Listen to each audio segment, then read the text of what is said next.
Hello, everyone. Welcome back to me. Whee! Yeah. Anyway, I'm back to the podcast. Happy to be here. Brief stint there in Europe with my daughter. Won a silver medal for Team USA over there, which was nice. Good for her. That's awesome. It was fun. It was so much fun. It was an incredible experience, and just in soccer, just met so many great people. Got very little sleep at all because of the hour changes and working still on the draft and UFAs the whole time. But so if I babble at all or make no sense at all, it'll just be slightly different than normal. But usually that's what I do anyway. So. It'll be just like normal. Pretty much just like normal. So let's get going in the show because Mike has to head to Toronto to do a puck talk later, and I got more and more rumors and things like that to talk about. So let's get going with the show. The day is the 29th of June. Wow. I'm Russ Cohen from Sportsology. See, I'll start. Oh, That's it, Mike. You were late on the draw. Just go. Hockey Buzz. Hello, Hockey World. It's Thursday, June 29th, 2017. I'm Michael Lagello. I'm Russ Cohen from Sportsology. And I am Eklund, and you're watching the HockeyBuzzcast on HockeyBuzz.com. This is the podcast that comes to you every Monday through Friday at this time to fill you in the comings and goings. We'll actually come to you on Saturday this week as well, because Saturday right around 11 a.m. we'll come live and help you through the first hour of free agency or so. Yes. And I think that's what I wanted to talk about today. First off, to just give you a feel, because I haven't been on the air with you guys, but I have been talking to people constantly. It's amazing. Thank God for T-Mobile and unlimited overseas phone calling. Yeah, T-Mobile's the best for that. They really are. Oh my gosh! If you have Wi-Fi, you can call for free anywhere in the world with T-Mobile. Yeah. And then texting is free too. So I have never been in more contact yet, been so far away. It was just just kind of screwed me up that my daughter had to play games, but in what felt like the middle of the night for me. But yeah, it was great, and I've never seen so much action going on. And at the same time, I don't get the sense like I got last year, where we're going into what feels like a scripted July 1st. Like last year was very much, we knew exactly where everybody was heading. Yeah. And it just went exactly as you'd expect. And I thought, okay, is that going to be a bit of a snooze fest? Let's be honest. Yeah, I think is that going to be the same this year? And I don't think so. I don't get the sense it is. I get the sense that there's not everything is figured out. I think that there are some things that are definitely figured out, but well, I was going to write about this later today. Today is the 1-year anniversary of the explosion of the trade turned around the world. I call them, yeah. Right, the Weber Subban deal, the Hall Larson deal, and Stamkos saying that he was going to re-sign in Tampa, and that's the angle I'm going to take in my column today on Hockey Buzz, because how things might have been different had Stamkos signed with Toronto instead of re-signing with Tampa. But the thing is like right now, I think that signing took a lot of the excitement away from July 1st last year, because we would have had, I'd say, 4 or 5 teams legitimately bidding up Stamkos up to $11-12 million a year. And that never happened because he decided to stay in Tampa, and I understand that completely. But I don't think Shattenkirk's going to get anywhere close to that. But I think that there is such a heat of excitement right now about defensemen, especially Shattenkirk and Alzner, that it could get a little wild. And with Brendan Smith making over $4 million on a new contract and Chris Russell making $4 million, I think Shattenkirk's getting 6, maybe closer to 7. And that's scary territory for some people who think that he's not all that. Well, like I said, I think people unceremoniously pick on his defense. You get him in the right situation, you'll be happy you have. I don't think that's a problem. And look, Alzner's going to make his 5.5 now. I mean, that's clear based on what Smith got. So whether you like it or not, your team may be paying that. I think there will be excitement with that. I think there'll be excitement with Kovalchuk. I think he's the one name that could pop out of literally nowhere and all of a sudden say, yeah, I'm signed with, and, fill in the blank.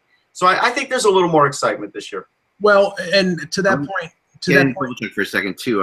But go ahead, you can go first, Mike. Well, no, you reported it, and now our KHL correspondent Avis Kalinins reported it in the last hour that Kovalchuk is meeting with SKA today. Yeah, and they're basically going to throw the bank at him. And there is some talk in the last 24 to 48 hours, like you mentioned, that he could legitimately go back to Russia, which Russ and I have been saying for months. I think if he didn't get the big money, if he couldn't go to the place where he wanted to go, he's just going to go back for another year at SKA, and then he's a UFA next year and can sign anywhere he wants. There's a couple things on that. Yeah, you're right. And I think that, I mean, it's just, it is about the money. You know, it's about the cha-ching and all that stuff. But it's not just about that. You know, I think with Kovalchuk, there's a little bit of, well, this is like the most understated statement of the year. You gotta excuse me, I'm very jet lagged, so I'm going to say. No, it's okay. But the most understated statement of the year is that Kovalchuk has a little bit of an ego going on, too. Coming to play for a team, you know, where he's making less money than he would make in Russia, and realizing when he comes back to the NHL that this isn't the KHL. He's not going to be able to storm around every defenseman that's out there. There's going to be a few defensemen. You know, there's very few defensemen. I mean, the KHL is a lot like we talk about the NHL was maybe in the 80s, where you have a lot of good defensemen, but there's also defensemen who are pylons compared to some of the better players. So Kovalchuk can inflate his numbers, and you know, we don't know how much he has left at an NHL level. Like, that's a real significant thing. And to give him a lot of money in the NHL without ever knowing that, teams are just not able to do that right now. I mean, I've talked to them. They're like, we'd love to bring him in on a trial basis and see what he's all about, and maybe we'll give him a big deal. But man, we're not going to just sign him a big deal, bring him over here, and suddenly he can't play against NHL defense. You know, everybody wants to sign him to the deal that Radulov signed, the 1 year, $5 million, $5.75 million. Not that much though. People don't put him at the same level of Radulov, Mike. No. But what I'm saying is the 1 year trial, like you're saying. 1 year, like let's say 1 year, $3 million. You know, that's more where people he doesn't want to come here for 1 year though. That's the feeling I've gotten,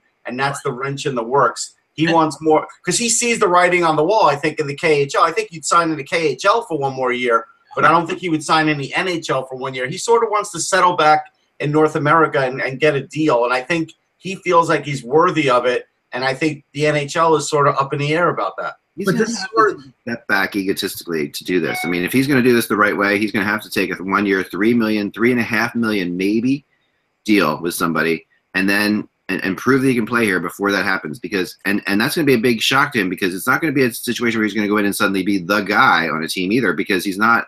He's a good second line player right now in the NHL. That's what people consider him. So. Right. Well, this is the scary thing. Like, if, say, for example, Kovalchuk does what we're saying, signs a 1 year deal either in the NHL or goes to the KHL for 1 more year. He comes back next year. Yes, he's a UFA, but he's also 35. And if he's 35, then it's a 35 and over contract, and that's an unburiable contract. So that's the one advantage that he has and teams have right now, signing him to a 2 or 3 year deal, is that if it doesn't work out, you can put him on LTIR, or you can bury him and you can avoid some of the cap hit. But if he turns 35 and he signs a 3 year deal and he's junk, then you're screwed. Yes. So, I talked to somebody here, and you're so right, because I talked to somebody who's a team that was actually considering signing him to a 3 year deal, and went at it along the lines of, okay, 3 years, $8.5 million. That was their price, right? Right. Now that, and Kovalchuk just came back and said, you know, no way. Like, that was not even close. They would we consider that, yeah. Like 2 years, $8.5 million would be low for him. So it's like 3 years, $8.5 million. But that's really what, if he wants to do a long term deal, that's what he has to do. Or he has to do the one year, 3.5 to 4 tops, you know, to make it. And that's even, you know, there's no guarantees. So when you think about Kovalchuk, it was interesting when I was in Austria. I would talk to a couple really good hockey people over there. And by the way, it's amazing how popular Hockey Buzz is in Austria. It just shocked me. Like, I was recognized more in Austria than I've been recognized in Philadelphia. It's like 5 or 6 times. 2 cab drivers that I got. We're big in Vienna. We're huge in Austria. It's really crazy. And where I was right near this. Or there's not much going on in Austria, but anyhow. Yeah, right. The Slovenia border. By the way, our site really flies in Austria too. So our servers, I was really happy with our overseas servers, are way better than servers like on things like that you'd expect, like way faster than TSN servers and all that.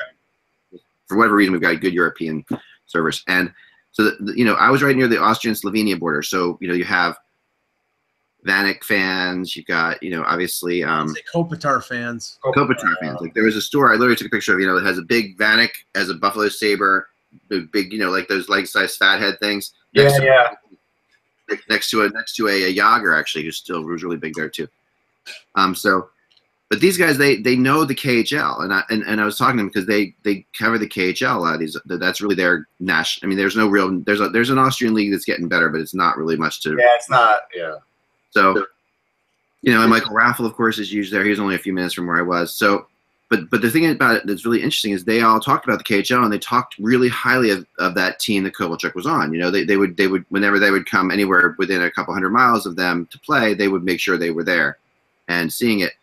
Because, remember that Kovalchuk's coming out of a situation where he was pretty much a god for a year, like in Russia. Like he was considered, even though he's not, the greatest player in the world anymore over there, when he would go places, it would be like, when Crosby goes to Western Canada, you see all those tours, like, Kovalchuk was a big deal. Kovalchuk and Datsuk coming to town was a big deal.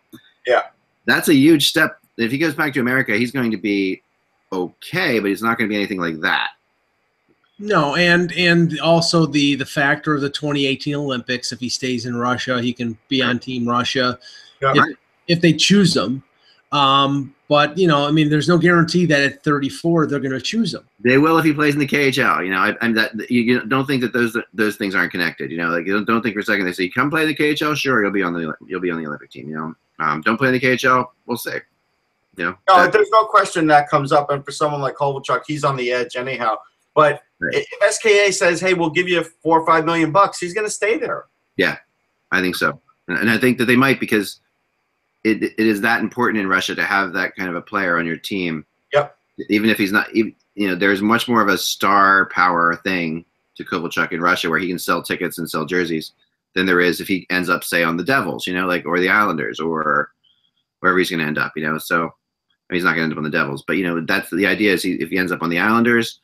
Who knows? But at this point, I'm leaning more towards Kovalchuk not returning than returning. I think it's more likely that he just stays there in Russia and doesn't actually never plays in the NHL again. I really think that if he doesn't come back this time. I think he'll play in the NHL again. I think when the KHL is no longer available to him, because I think at the end of the day, I think he really does want to live in the States. That's the feeling I get. And so I think he'll play in the NHL again. He might even accept a one-year deal down the line. Yeah. But that's when Russia runs out.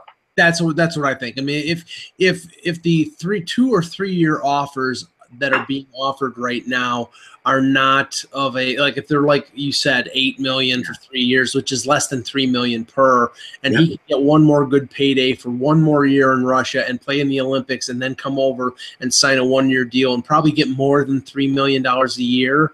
Then I think that's the way he's going to go. It makes more financial sense for him, and in terms of just his, in terms of how he's looked upon in Russia, it'll also be more favorable to him. Here's what I've heard along those lines, and you guys are you'll see this does tie things together too. This was from two really good people. One in Austria that I know now pretty well. It was really a good source for KHL information, and another here.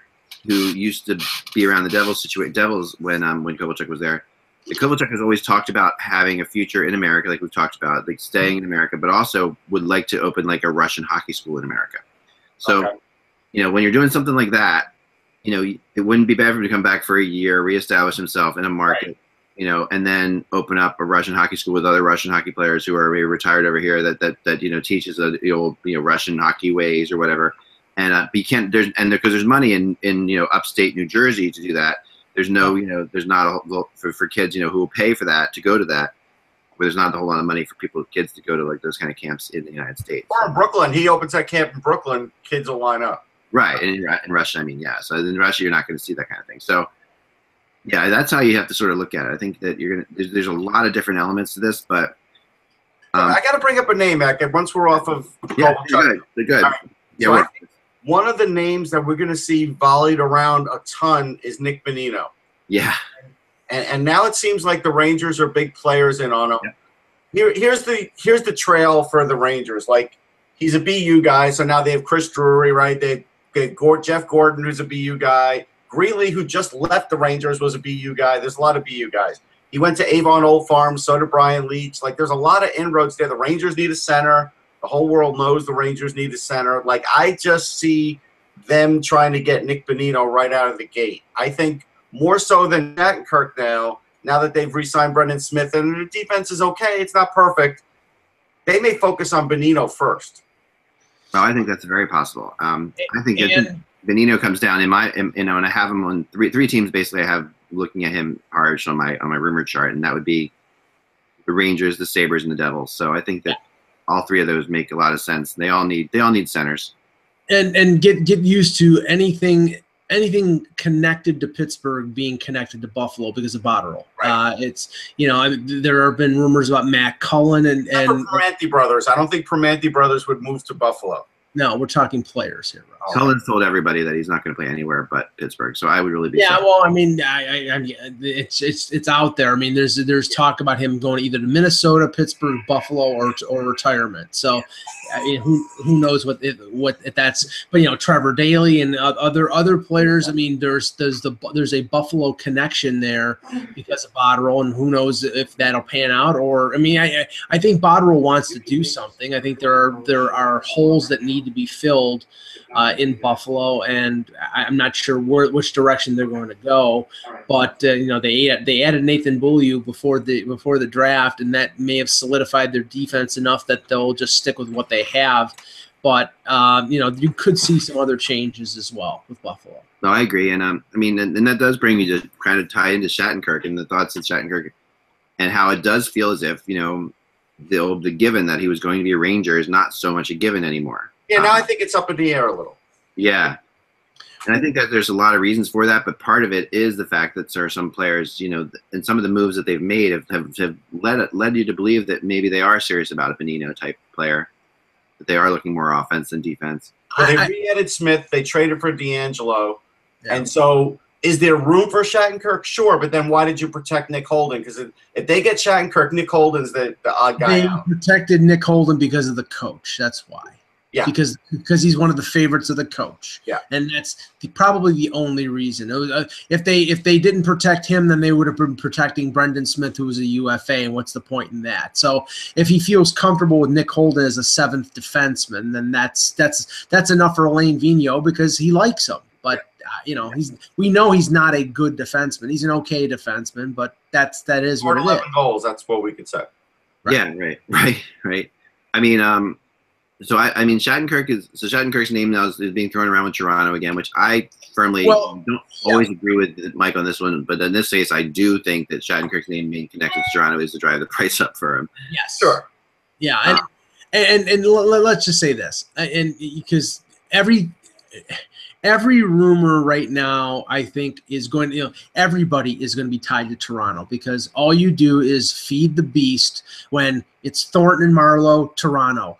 Pierre Maguire yesterday, Matt Duchene, Toronto. Now Shattenkirk, out of the blue, Toronto. Give me a break. They're using Toronto because they know they'll get the attention of TSN and Sportsnet, and it'll hop things up. And obviously Leaf fans will get excited as well. But realistically, even if the Rangers have cooled on Shattenkirk, even if, say, New Jersey is the leading candidate or Boston or somebody like that, he's getting $6 million plus, and that does not fit in with what Toronto is doing right now because it's going to be a 6 or 7 year deal. And as we've heard about the McDavid contract that may be signed on Saturday, you're going to have to spend a lot of big money in about 2 years on Marner, Nylander, and most importantly, Matthews. So I don't think you're going to sign a Shattenkirk for a 6 or 7 year deal at $6 million when you have to pay those kids.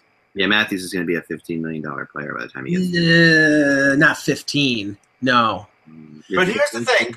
It's an interesting point that Eck brings up because now with this McDavid signing looming, it seems like Buffalo's negotiating already with Eichel. Yep. It seems like there could be 3 or 4 big signings before Saturday occurs, which could affect how teams spend in free agency. Well, it'll definitely affect it. And now I'm one of the few people that believes the Shattenkirk thing is a I'm sorry, Siri just Oh, I thought you got the triple word score. Never say Shattenkirk. No, I'm one of the few people that think the Shattenkirk to New Jersey thing is a ruse. Okay, now that's something that a lot of people are. I don't think that's a ruse. I mean, I know a lot of people. Here's my thing. The American general managers that I've talked to, and I know them a little bit better than the Canadian GMs because they go, So you got Lou Lamoriello, you got Ray Shearer. There are 2 of them that are involved in that group, right? Have never been, it goes to Hextall, it goes to Lombardi. Like they've never liked Shattenkirk. They've always felt like Shattenkirk is okay, and I've debated them about that. They've always felt Shattenkirk's an okay defenseman, but he's not spectacular. That he's a good, solid guy, but he's not a star, and he's not good enough for the U.S. team usually. And that, when you think about it, he's usually not on that team, which is surprising when you think about it. He could be a $6 million player. How many $6 or $7 million players aren't on their Olympic teams? There's a lot, to that, and I think that Ray Shero is part of that group. Now, not everybody agrees 100% that Shattenkirk is not the real deal, and Shero might be one of the GMs.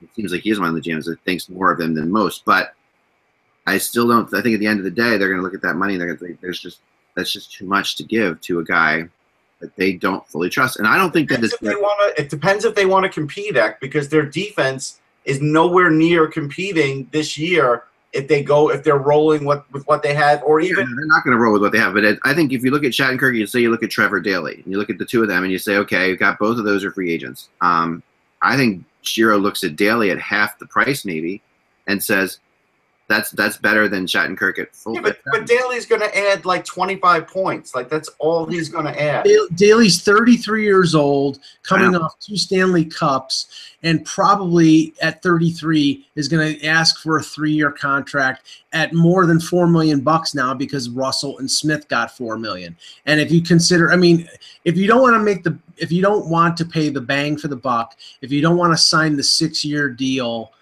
It does make sense for Toronto with Shattenkirk. It does make sense for New Jersey because right now, other than Severson, they lost Merrill in expansion. What do they really have on the blue line that's established? You're right. They don't have a lot. It makes sense for them, and when you look at that, they have cap space. They've got things. They've got a lot of that. Totally does make sense. It's just a matter of Ray Shero is not the kind of guy who would go and just spend cap space blindly, even if he has it.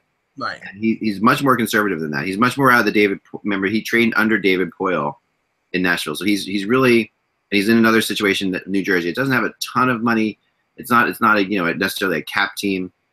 But they do pretty well. They do well enough that they compete, obviously, but they're not going to be a money team that's going to always be battling against the salary cap. No. This is a tough situation for him. He needs to bring in defensemen. I just think he might go off the board more and go for 2 guys that he can get for the same price with one for Shattenkirk. It's possible, but Jersey has to factor in the fact that they have a goaltender, a very good goaltender, in his prime right now, and they've wasted a couple years with Corey Schneider because they haven't had a team that's even close to being good enough to win in front of them. They have to do something in the next year or two, unless they're just content with existing. They made the move for Taylor Hall. Now they've drafted Hischier first overall. They need to upgrade their defense to at least be in the mix for the playoffs. If they don't, then they're just going to be an also-ran, and they're not going to contend. And I don't know if you're pleasing the fan base in New Jersey if you're going to do that. I don't think they'll do that. I think now with the marketing of Hischier, it does put pressure on them to get better. Whether it's this year or next year, they have to do it, and they have to do it on the blue line. So I think they'll be in on it. I don't care what Shero has said about him in the past. Shero might get pressure from his boss. That's true. So, and I think that may put him in the sweepstakes, whether he fully wants to be in it or not. Yeah, no, it's true. I'm not saying that, they won't be in on it. I'm really more or less. I know. People are really saying more. They're starting to point towards that as his absolute destination. I don't think that's the case. Now, the interesting one is that's coming up, and we knew that Alzner was going to get a lot of interest. But the curious thing is that Alzner is getting interest from teams. Like, we're talking contending teams. We're talking Chicago. We're talking, I've heard, just like observing what's been said on social media. Pittsburgh is possibly interested in Alzner. Montreal, obviously, with their gap on defense right now, they're interested. So, Winnipeg, which you wouldn't think that they would spend money on Carl Alzner, but he's a Western Canada boy. Maybe they think they can get him a little cheaper. That's curious. But the one team that I thought was going to be in on him, and there's been no mention, is Toronto. Not a mention of Alzner and Toronto right now. Yeah, but it doesn't have to be a mention for them to be interested. You know that. I did a bunch of times. I've mentioned it a bunch of times, and I know that. I know I have him down to like 10% on my chart because for sure, but I still have him with Toronto. Here's the problem with Winnipeg. If Winnipeg's going to sign Steve Mason, they're not signing Alzner too. No way. They're not spending that kind of money. Well, how much are you spending on Mason for how long? You spend $4 million, $5 million for a year, at least. Yeah. And this brings, yeah, I mean, they're on a budget, Mike. You know they're a budget team. They are.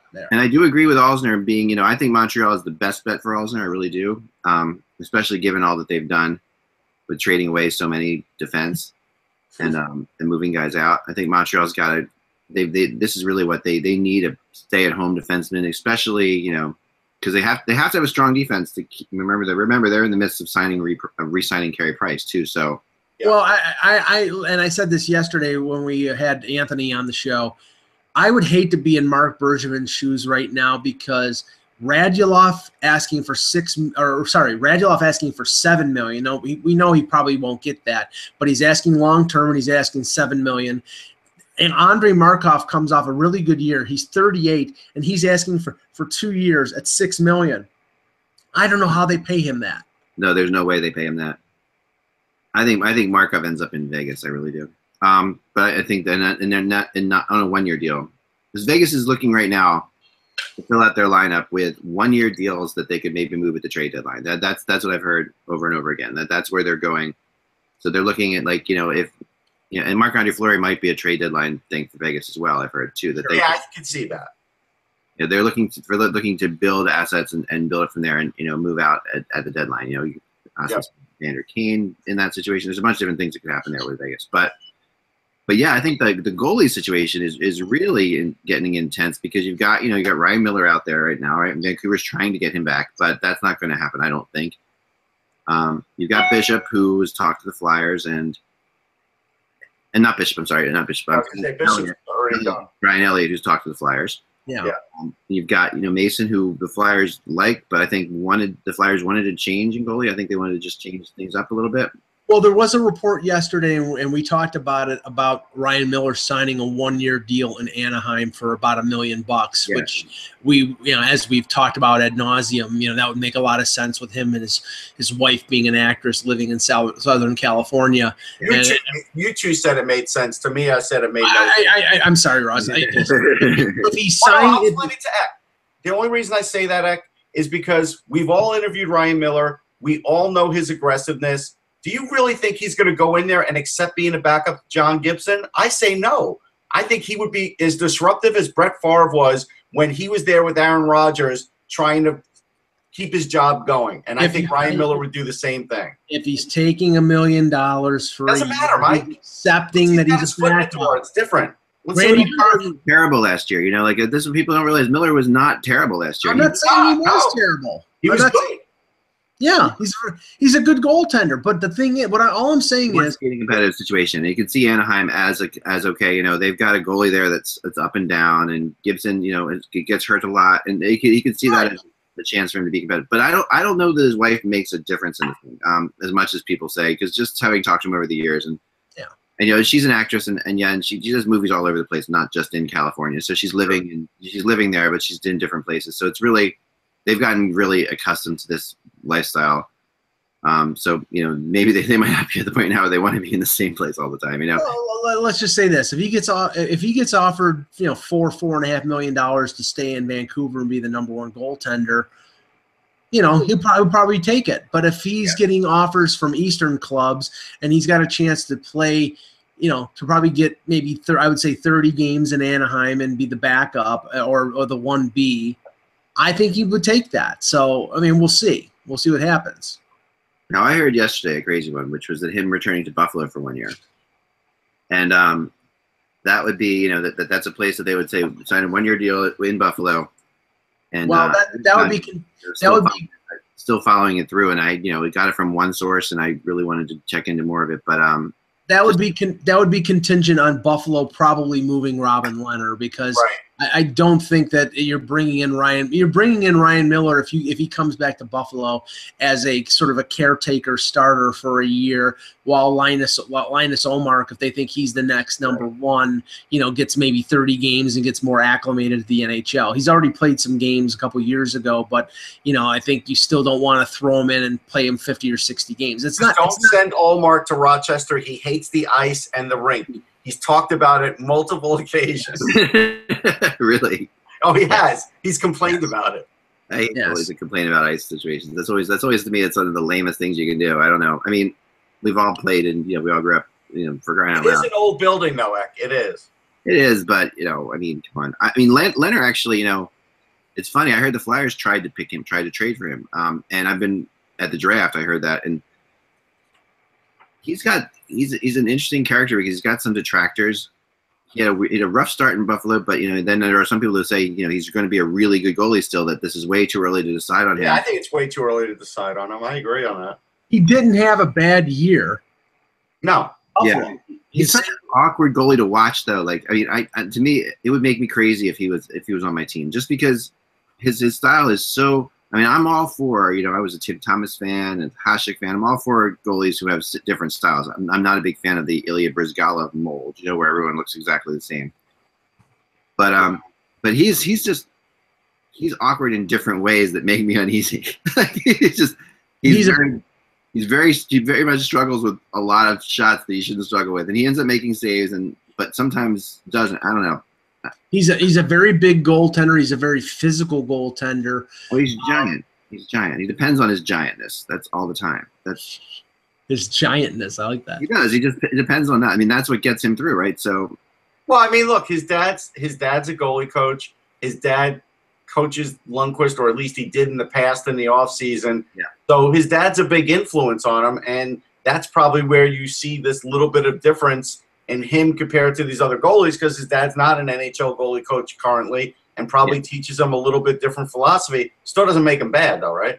No, he depends so much on his size. Like he moves slowly, methodically, and it's just there's certain things that I'm much more about. I like quicker goalies. I don't see him as a quick goalie. I think that the signing yesterday that was most misinterpreted was the Mike Condon signing with Ottawa, because people just wrote it off as, oh, he signed for 3 years, $2.4 million. He's signing to be the backup to Craig Anderson. Craig Anderson's got a year left in his contract. Right. Ottawa signed him to be the starter after Craig Anderson's contract. It's very possible. I mean, here again, the genesis of Mike Condon is really unbelievable, because I cover Princeton 3-4 times a year. I had to go back in my notes, and I wrote that, yeah, he's good. Like, it wasn't anything better than that. He had a good game. Right. And it's just like, and then you see that, how he gets into games, and then especially last year. I mean, we saw him in the outdoor game. That was amazing. Playing for Montreal was amazing. Great in the playoffs. Remember that? He came into the playoffs for Montreal. Came into the playoffs. But then even last year, what he did in Ottawa was unbelievable. Like, it was way beyond, and I'm already conditioned to think Mike Condon's pretty good already, and now he took another step. So is it incredible for me to think that he could be the starter? No, I agree with Mike. He's a gamer, I mean, is what it comes down to. He's a gamer. He's not, like, if you watch him in warm-ups, I've seen him in morning skates or whatever, you're right. You're impressed, but you're like, okay, well. Right. But he's a gamer. When the money's on the line, he comes up big. He finds a way to make big saves at big times. He plays a lot bigger than he is at times. And he's interesting character. And he proved himself last year. What was it, like 21 consecutive starts when Anderson was out? And it's unbelievable. Yeah, it was unbelievable. He met the challenge. Now, and we always talk about Ottawa being, quote, fiscally responsible, which other people would call cheap. But here you go. Craig Anderson's making $4.2 million last year of his deal. They love him there. But he's 36 years old.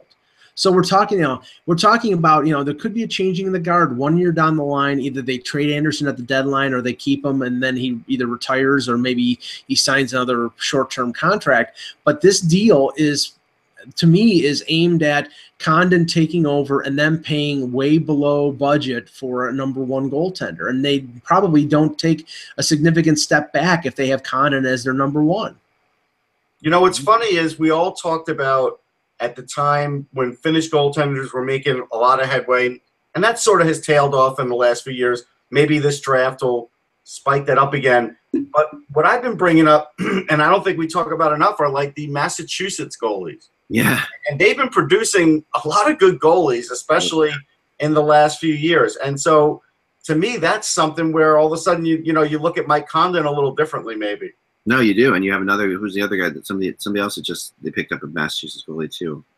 remember. I forget who it was. It was Chicago. I think Hellebuck's from that area, right? Hellebuck's from there, yeah. And a lot, and then Boston University and Boston College have had a string of good goalies. Like they've really, yeah. Like Ottinger just went in the first round in the NHL draft. Peterson might be from the area, who's going to be a. And I was told by somebody yesterday, Russ, that the August 15th rule does not apply to Peterson. He was an underclassman, and he notified the Sabres that he was turning pro on June the 1st. Oh, that's why. So there's a 30-day window, and then after that 30-day window, he can sign. So it's not like VC, who was a senior, or Will Butcher, who was a senior. So Will Butcher is going to be the guy August 15th that we're going to be talking about in the heart of the summer about who's going to sign him. But Peterson apparently can sign on July 1st, and from the reports yesterday, he's going to sign with the LA Kings. Okay, yeah, actually, Peterson's from Waterloo, which is a cool place, actually. Yeah, what it is. Now, Ranger, I did just get a text, and I was reminded about this person who told me about this before, and I do agree with this too. That, and I haven't put this on the chart yet, but I will. Is that another team that's actually shown a lot of interest in Nick Bonino is Nashville, and we'll see how that plays out. Nashville, obviously, they do have a little bit of a hole now that they have to fill with James Neal, and Bonino's speed plays into them pretty nicely too. You can see him. You would. Predator. You would, I mean, obviously there's a hole there in terms of a center if Mike Fisher retires, but I mean, I didn't hear anything of any kind of serious nature that he was going to retire like during the final. There was no inkling that he was going to retire. They had talked about it. If he won, he would probably retire, but I think at the same time he's having too much fun. He likes doing it. Right, and you would think that they're, right now they're totally focused on replacing James Neal because they lost him in the expansion draft. Now, is there a possibility, because there's talk about the Montreal Canadiens trading for Alexei Emelin after they lost him in the expansion draft, and you can do that apparently. Is there any possibility of David Poile contacting George McPhee and saying, "What do you want for James Neal?" I mean, yeah, of course, there's a possibility. Yeah, no, it's very possible. I think. They like James Neal a lot. He was a huge player for them. He gave them a lot of in front of the net presence, which they don't really have without him. Which is going to affect them big time. Another interesting name that keeps coming up for me is Sam Gagner, who remember he signed a small deal in Columbus last year, really small deal, right at the end after everybody was gone, and came in and was a major player for them, a huge player for them. Columbus, to the point where now Columbus can't afford to keep him. And they have talked to him for sure, but it does look like Chicago is very interested in him, and the Blackhawks are the team that I would keep an eye on for Sam Gagner. Okay. Well, okay. First of all, if they're trading Marcus Kruger, which that rumor continued to persist at the draft last weekend, because there's talk that it's going to happen after July 1st because he has a $2 million signing bonus. And that once the bonus is signed, once the bonus is paid, that then Chicago will be able to move him. If they do that, really, who's the number 2 center on the Blackhawks? Right. It's John Hayden? I mean, I'm not saying anything bad about John Hayden, but, that's not exactly – or Anisimov would be the number 2 probably still. Yeah. But now does Gagner figure in as a center because he's played center before in his career, or is he a winger? I mean, Hayden's a really good center, so they don't really have to go that route. Right, and if they play – and Gagner can play the wing, so if they're looking for secondary scoring, that's fine. But, we're talking Chicago here. Chicago right now is over the cap. I mean, that's not including Marian Hossa's money because, that will go on LTIR when the season starts, and they can go 10% above the cap, so that's $7.5 million above the cap. But – Gagner probably coming off the year, he bet on himself. He played wonderfully. He's going to get paid. I would think he's going to get paid in the neighborhood of $3 million a year. I don't know if Chicago going to link to the contract. I think that he's at the point in his career where he wants the 3-year deal. Like I think that's what he's. If he goes, he can go 3.5 for maybe a 1-year deal. But I think a 3-year, $7 million deal somewhere in that range is really what he would like to grab. That would put him in a spot where. Maybe 8, 3, maybe 3 and 8. By the way, the goalie we were blanking on was Corey Schneider from Massachusetts. Yes. Oh, right. Yes, for sure. So yeah, keep an eye on him. The other one is Radulov screwing up the Canadians in a big way, because not just is this happening, where he wants all this money, but this is also very much tied to Galchenyuk. And that's where this is really. I talked to so many people to try to find out if it was tied together, because it made sense that it would be, because you're trying to renegotiate with the Galchenyuk right now, and even before it came out, they were trying to just extend him. It was a matter of, okay, Galchenyuk's real issue is that he doesn't play center or whatever, and we do have to sign him soon, so we have to figure that out. So then it's impossible for them to renegotiate with Galchenyuk as much as they want to right now without knowing what Radulov's going to do. Well, this is the thing I found interesting, and I was me, like, I listened to like multiple radio programs. I listened to everybody just to be a sponge and accumulate information. Right. One person said that the Canadians were negotiating with Galchenyuk and that things were looking promising, and then the other side said that they had talked to Galchenyuk's representatives and there were no talks going on. So somebody's lying. Yeah. And it sounds to me like it also can depend how the question was phrased and what the definition of talks are, especially when you talk to an agent. Because an agent will be very coy about that. If they said, if the Canadians call them up and say, listen, we're having a tough time trading you. We really don't want to trade you. We really do like you. We'd like to keep you here. Let's sit down and talk. And the agent says, okay, well, I'm looking for this. And then the other team says, fine. We'll get back to you. We're going to figure out what we can do. Is that talks or not? What does that really mean? That's more like a quickie discussion. That's right. Yeah. I think that's what's happened with Galchenyuk, and I think that's why some people are releasing out there that there are talks going on, and there are some, but they haven't really. It's not like the two sides are hammering things out. And when I see people put out there, a lot of people have tweeted out, it's looks like things are getting better for Galchenyuk. That's more or less along the lines of like his agent coming back and saying, okay, yeah, we're willing to talk. That's okay. So that's suddenly interpreted as things are getting better. Really, people are jumping the gun a lot on stuff right now, which is typical. I do have an update on Kovalchuk if you want it. It's not the best update I could give, but this is straight out of Russia. So I guess the Russian Hockey Federation had a big day today. So there's no news on Kovalchuk. Like, there's nothing. And all that's being said is SKA continues to say out loud that they want him, and Kovalchuk continues to say he's waiting for something from the NHL. Now, maybe after this Russian Federation day, they'll make him that offer, but it doesn't appear like they're even talking about this offer that is being bandied about. So I think that may not be accurate, and I think you're going to probably have to wait till July 1st, and he will wait till July 1st to sort of gauge the interest from teams, that day, and then after that, maybe you'll see something. But right now, they're not negotiating. Well, he's already gauging interest from teams, and my guess is that this news getting out is along the lines of Kovalchuk's not happy about what he's heard. That's really what. So you're gonna throw the KHL back into the fray as well, because you want to say, okay, I can always sign back in the KHL, and then they'll take me back. So he's definitely using them as a fallback. Like, SKA says they want him, yeah, but they're not negotiating, and he's waiting on the NHL. Like, that's really where it's at. Right. Well, it's not even daily news in Russia about him anymore. Breaking news. The Edmonton Oilers have placed Benoit Pouliot on waivers for the purposes of buying him out.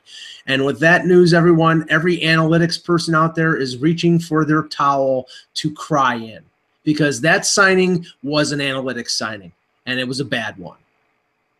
And honestly, I said it from day one. I knew what kind of player he was, and I knew that deal, they were signing a deal. Like, and Eck can talk about this too.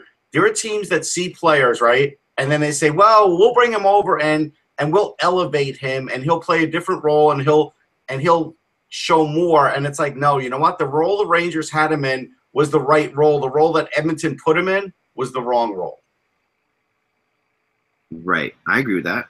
Yeah. You're absolutely right. And he's very specific. He is. He's very specific. When when he's at his best, he's playing. He's in his right role. But you're absolutely right about that. Now Never saw it in Edmonton. He had 2 years left at $4 million. So the buyout would be over 4 years. It would be $1.33 million per. So they save about $2.6 million on the cap. And if the rumors are true about McDavid signing this long-term extension, that will basically pay for lunch for Connor McDavid. Now there's a little bit of an update. I just got a text from somebody about Matt Duchene and the Islanders. Yeah, I was. Go ahead. No, I was just going to say that after we were talking about Galchenyuk's situation and how similar the Matt Duchene thing is, because Pat Brisson, his agent, has come out in the last couple of days and said, basically, Colorado, Joe Sakic, crap or get off the pot, because they're tired of waiting. I don't blame Pat. You know what? Here's the funny thing.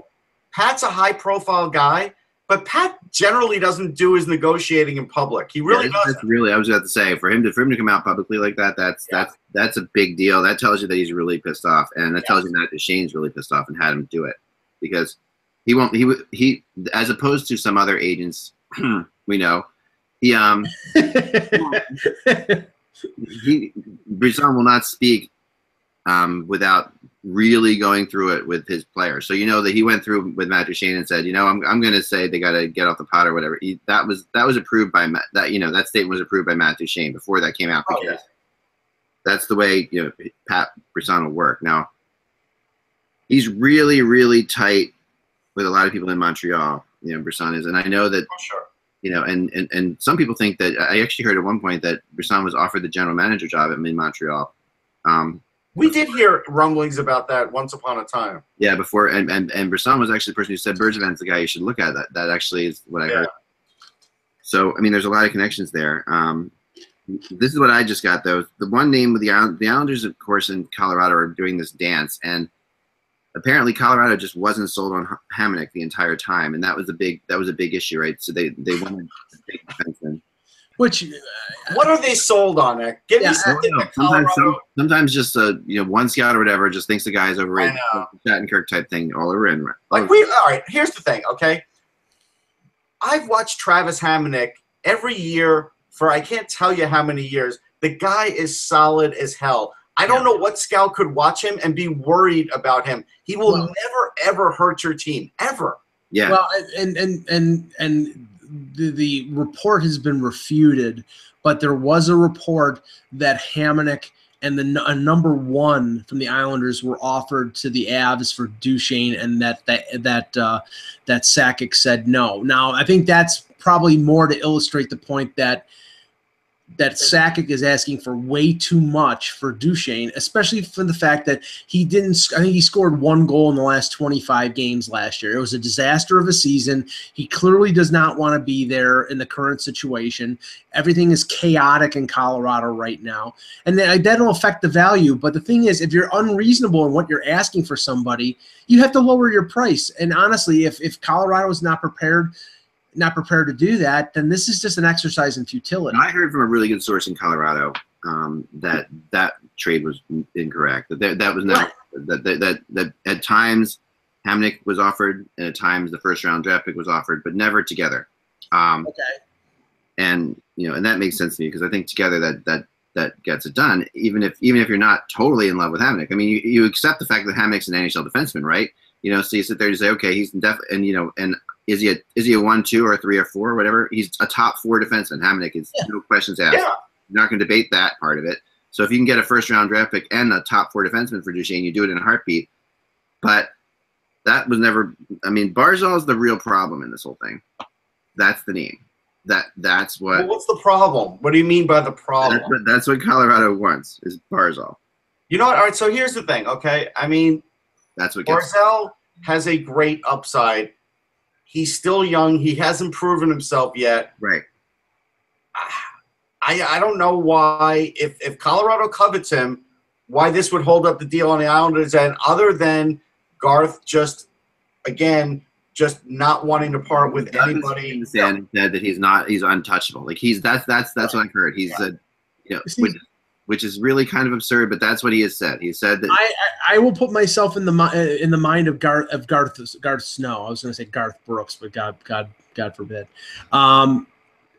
He wants to trade the Brock Nelsons. He wants to trade the Anders Lees. Right. He doesn't want to trade the young guys like Bouvillier or Jose. Get friggin' Matt Duchene. I mean, this is. I know, and that's Matt Duchene had a rough year last year, but that is Matt Duchene like to have the rough stretches. Like that's the thing. Incredibly streaky. He will go 25 games without scoring, then he will score 20 goals in the next 15 games. That's what he does.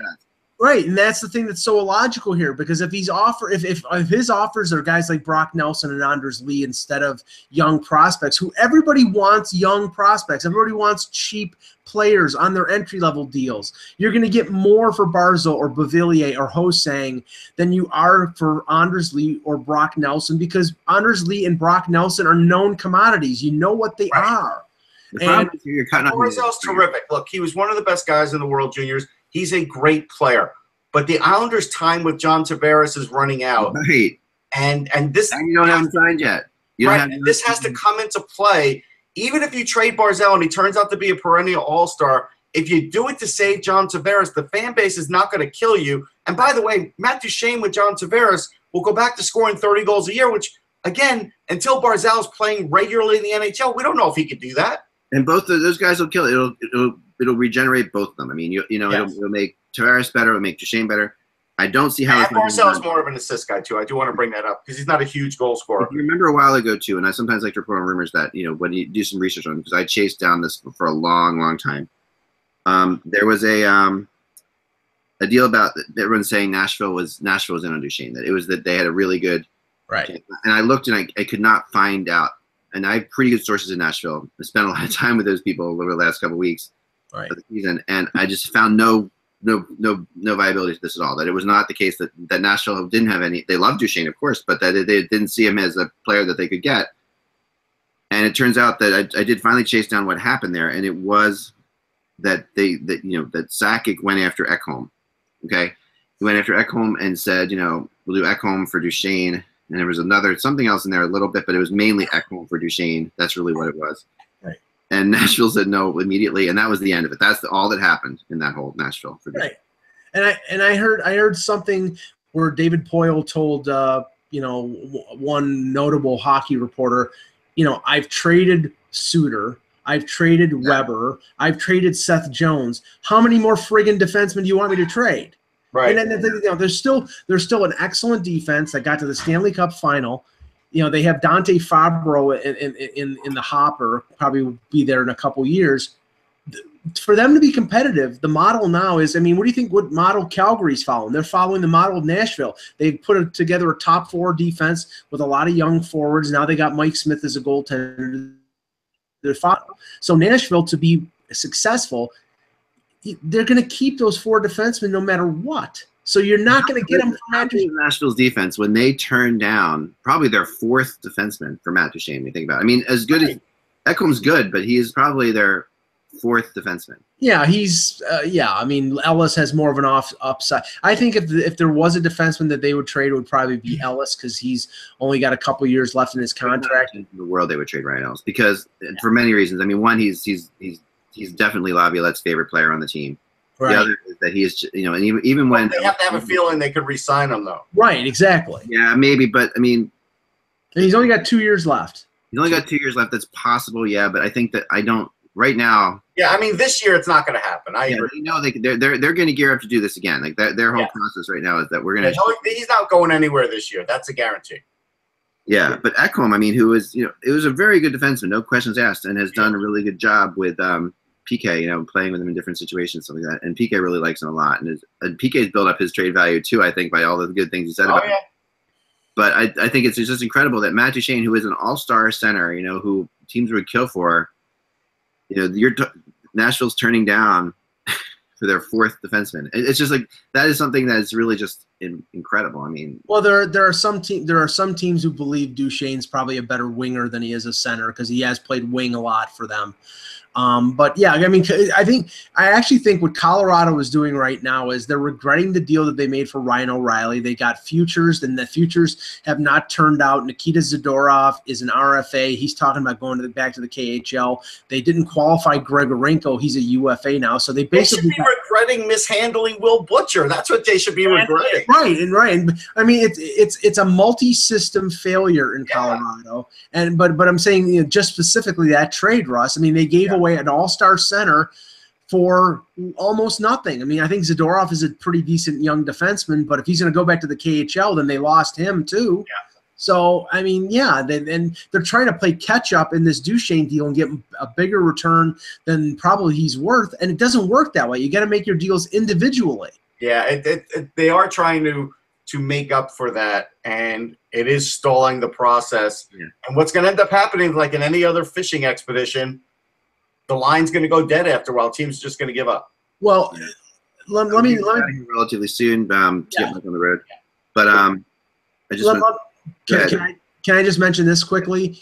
One thing that came out of the weekend with the Hamonic rumor, because Toronto and Calgary were the two main competitors, and it's been reported widely that James Van Riemsdyk was part of the offer to the Islanders. And Russ pointed out in Chicago that that deal didn't happen because clearly the Islanders didn't want to add payroll, and even though Van Riemsdyk is a very good forward, that the $4.25 million he makes is something that the Islanders didn't want to deal with.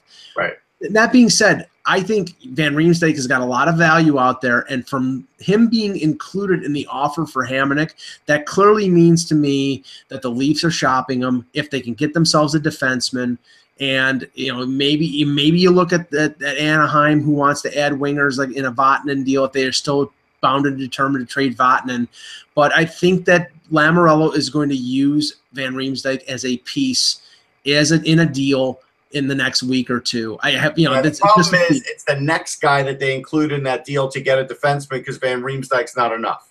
Right. No. And it has to be a team that thinks that they can contend, because if you offer Van Riemsdyk to someplace like Vancouver in a deal for, like, say, Chris. No, but here's what will happen. The game will happen. Like, I'll say, Mike, it's going to be Van Riemsdyk and whatever, and you're going to be like, well, they'll never give him up. And I'm like, well, they're not going to get a defenseman otherwise. Like, they're going to have to budge somewhere. Yeah, well, that's why the offer was Van Riemsdyk in their 2018 first. Right. And now there's going to be a team that says, hey, if we're giving you this guy, we want Van Riemsdyk, and we want somebody else who is either going to be up with the team next year or could help us out this year. Would you do JVR in the 2018 first for Cam Fowler? I mean, I would, but Anaheim would. Only if Lamoriello has an opportunity to talk to Fowler and get him to agree to a deal. Otherwise, you're trading a 2018 first for one guy who's expiring contract for another guy who's an expiring contract. You have to get some sort of guarantee that you can get him locked up. Otherwise, there's no point in it. That's true. But if you can lock it up, you would do it. Yes. Well, yeah, of course. But I don't think Anaheim, even if Anaheim knew that they would lock it up, would let him go for that little.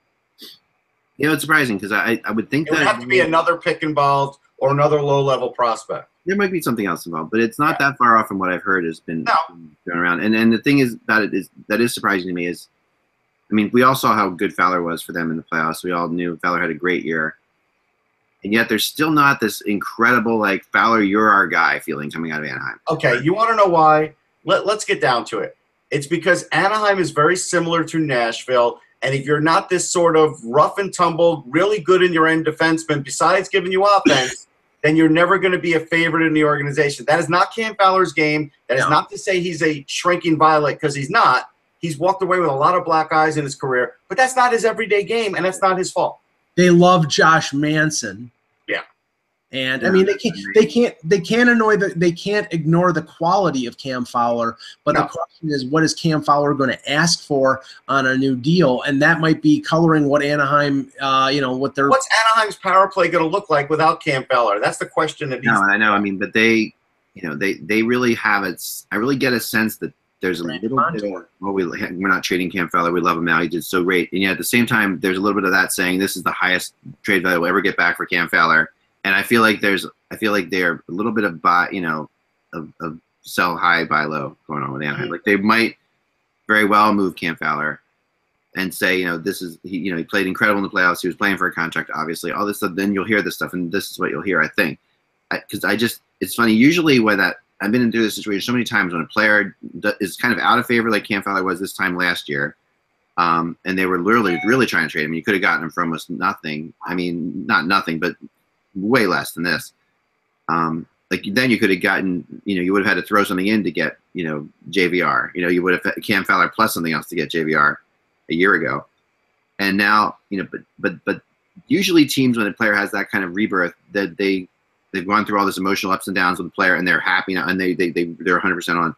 I don't feel that talking to people in Anaheim. I feel like Anaheim, he did really well, but I think that they would listen. I really do think that they're listening. at this point still for offers. So, and they like the other defensemen a lot more. It feels like I don't get that. Like Vatanen, who I think took a step back last year a little bit, they're higher on Vatanen still. It's just kind of strange. All right, so let's get out of here. We should say, rest in peace to Dave Semenko. He died of pancreatic cancer. Yeah, and the sad thing about that is that apparently it was only diagnosed a couple weeks ago. Like it wasn't like he only went into the hospital a couple weeks ago, so it was something that was not diagnosed and just decompensated rather quickly. So yeah, rest in peace and all sympathies to his family. Yeah, and Paul Bissonnette announced his retirement, but I'll be honest, I thought he was retired already. So there you go. He'll never retire from Twitter, though. No. We will be back. Yeah, I thought he was retired too. We'll be back later tomorrow. Not sure the time yet. We'll figure that out soon, but stay tuned. Remember, without the buzz, it is just hockey. We will talk to you then. Enjoy the night.